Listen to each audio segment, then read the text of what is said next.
लग्नाचे दागिने म्हणजे श्रीमंत पेशवाई दागिने, नाशिकचे सुप्रसिद्ध सराफ मयूर अलंकार सराफ। ताज्या बातम्यांसाठी नाशिक न्यूजच्या YouTube चॅनलला सबस्क्राईब करा आणि बेल आयकॉनला प्रेस करा।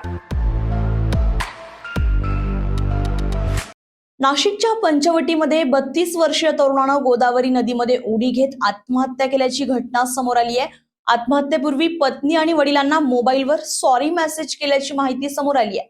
मात्र त्यांनी एवढं टोकाचं पाऊल का उचललं याचं कारण अद्याप स्पष्ट झालेलं नाहीये। पंचवटीच्या समर्थनगर परिसरात राहणाऱ्या शुभम पवार या 32 वर्षीय तरुणाचा गोदावरी नदीपात्रामध्ये मृतदेह आढळून आलाय। बुधवारी पहाटेच्या सुमारास ही घटना घडल्याची माहिती आहे। गोदावरी नदीपात्रात मृतदेह तरंगताना निदर्शनास आल्यानंतर ही घटना उघडकीस आली आहे। घटनेची माहिती मिळताच पोलिसांनी घटनास्थळी दाखल होत मृतदेह ताब्यात घेतलाय। आत्महत्येपूर्वी शुभमनं पत्नी आणि वडिलांना मोबाईलवर सॉरी मेसेज केल्याची माहिती समोर आली आहे। मात्र या मेसेज मागचं नेमकं कारण काय होतं आणि त्यानं आत्महत्या का केली हे अद्याप स्पष्ट झालं नाहीये।